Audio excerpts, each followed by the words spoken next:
Banyak. Zaman waktu itu saya mau kasih tahu, tempat ibadah, tempat yang paling sakral, yang berani masuk dalam hanya satu orang, namanya imam besar. Selain dari itu tidak bisa. Jemaat di luar sana, jangankan di halaman tidak boleh. Injak kaki di situ seperti injak listrik tegangan tinggi, langsung mati. Pasti mati. Sekarang kita dibebaskan masuk sampai dalam tempat ibadah, tapi sakara PDW. Suka-suka sendiri. Parahnya lagi tidur. Bangun-bangun sudah ambil pulang. Dia tanya, ini agama gereja ini aliran apa kok tidak ada khotbah? Bukan tidak ada khotbah, lu yang tidur tadi. Tadi kok nyanyi kok tidak ada khotbah? Bukan tidak ada khotbah, lu tidur masalahnya. Iman itu kan timbul dari pendengaran akan firman Allah. Jelas. Lah kalau dengar firman Allah terus tidur, yang tumbuh apa kau? Kan buat jelas itu. Apanya yang tumbuh? Jawabannya tumbuh ke samping, Bu. Melar. Makanya itu Alkitab mencatat dengan jelas menekankan kepada kita, ibadah yang benar harus dilakukan dengan cara yang berkenan. Bagaimana caranya berkenan? Dengan hormat dan takut akan Tuhan. Tidak boleh main-main. Kalau dalam gereja udah untuk Tuhan, Tuhan aja. Jangan dia dalam gereja juga ternyata kita masih sempat aja. Banyak macam-macam yang kita lakukan. Jadi harus ingat, poin yang pertama, ibadah yang benar, Roma 12 ayat yang ke-1 adalah persembahkan tubuhmu sebagai persembahan yang hidup, kudus, dan berkenan kepada Allah. 2. Ibadah yang benar harus dilakukan dengan cara yang berkenan, Ibrani pasal 12 ayat yang ke-28, yaitu harus dengan cara hormat dan takut akan Tuhan. Itu baru layak. Kalau tidak bisa. Sebaik apapun musik yang kita pakai, tapi kalau tanpa satu perjumpaan dengan Allah dalam hadirat Tuhan, itu hanya kegiatan rohani, hanya pesta rohani dan tidak ada perubahan. Makanya datang gereja sama dengan pulang dari gereja sama dengan hidupnya yang lama, tanpa ada perubahan. Dari tahun ke tahun beribadah tapi tidak ada perubahan dalam kehidupannya. Maka itu saudara yang dikasihi Tuhan Yesus Kristus, perlu harus ada perubahan karakter di dalamnya. Amin. Puji Tuhan. Yang ketiga, bagaimana caranya supaya ibadah kita benar di hadapan Tuhan? Yakobus pasal 1 ayat 27. Saya tidak lama-lama ya, tidak panjang. Yakobus pasal 1 ayat 27. Oke. Ibadah yang murni dan yang tak bercacat di hadapan Allah Bapa kita ialah mengunjungi yatim piatu dan janda-janda dalam kesusahan mereka dan menjaga supaya dirinya sendiri tidak dicemarkan oleh dunia. Makanya tidak heran ayat ini yang dipahami oleh saudara-saudara kita. Makanya di mana-mana mereka selalu bikin tempat yayasan dan di sana ada penitipan anak-anak yatim piatu, mereka kasih makan.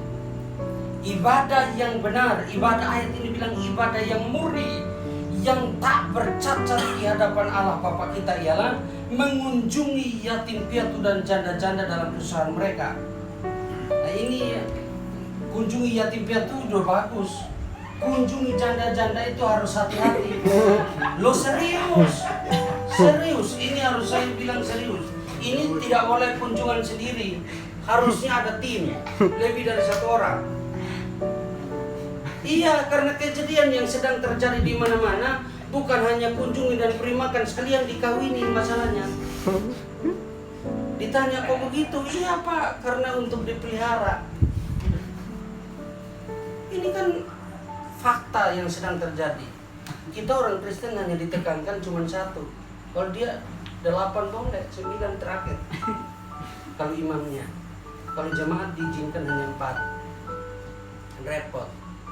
Maka itu saudara yang dikasihi Tuhan Yesus Kristus, ayat ini jelas. Ibadah yang benar, kita harus punya berkat dan kesempatan untuk mengunjungi anak-anak yang kurang beruntung, dalam hal ini yatim piatu dan para janda-janda. Ngerti dengan kebutuhan mereka. Tidak harus banyak, berilah yang kita bisa beri buat mereka. supaya mereka juga bisa senang seperti kita. Dan ayat ini bilang itu bagian dari ibadah yang benar, ibadah yang murni. Maka itu saudara yang dikasihi Tuhan Yesus Kristus, perlu kita punya kesempatan untuk melakukan itu. Perlu kita punya kesempatan untuk melakukan hal-hal yang Tuhan mau dalam kehidupan kita.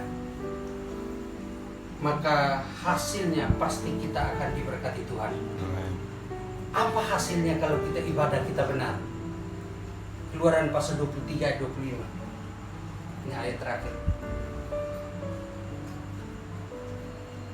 Keluaran pasal 23 ayatnya yang ke-25. Tetapi kamu harus beribadah kepada Tuhan Allahmu, maka Ia akan memberkati roti makananmu dan air minummu, dan aku akan menjauhkan penyakit dari tengah-tengahmu. Ibadah yang benar akan membuat kita menjadi orang-orang yang diberkati Tuhan. Amin. Hasilnya adalah roti makananmu diberkati, air minummu diberkati, sekalian kita sehat. Orang teriak corona sana sini, saya tanya, kira-kira selama berapa 1 tahun lebih ini ada di antara kita yang kena? Hampir semua gereja tutup. Saya kira hampir semua. Mungkin salah satu yang tidak pernah corona, tapi tidak ada satu jemaat yang mati karena corona. Dan tidak ada yang mati dalam tahun ini. Tidak ada itu. Gara-gara corona yang mati, tidak ada. Tidak ada. Benar, kami ibadah terus. Satu ketika saya lagi pasang tegel, teman-teman dari Polsek, dari Koramil datang berkunjung. Saya bilang, kita ngobrol di sini saja, badan saya sampai semua. Apa yang mau disampaikan?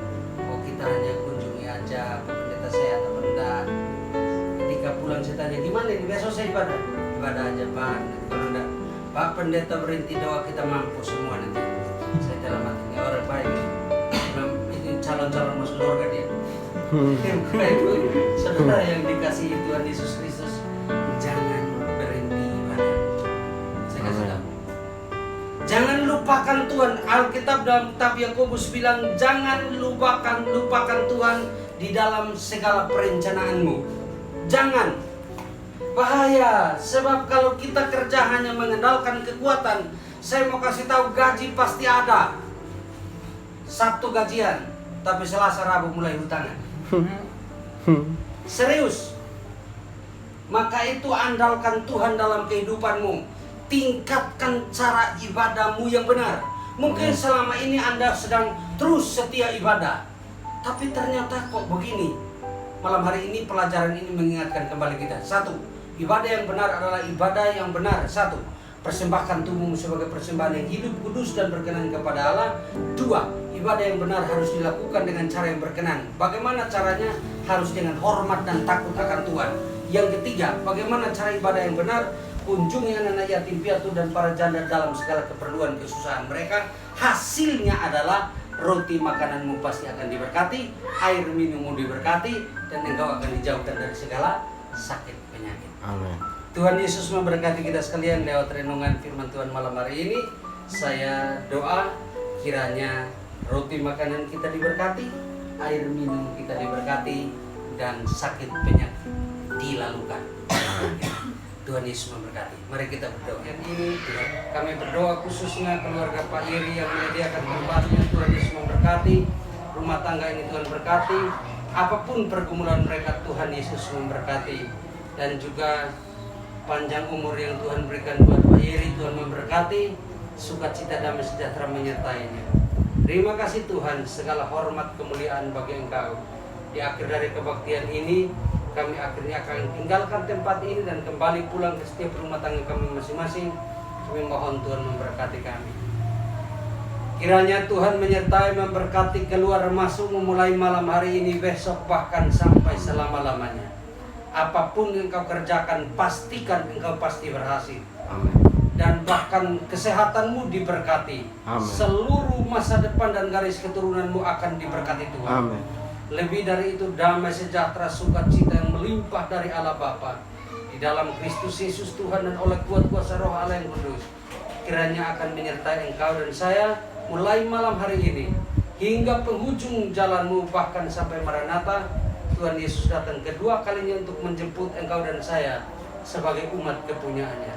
Di dalam nama Tuhan Yesus, semua yang sudah diberkati dengan iman bersama saya katakan amin.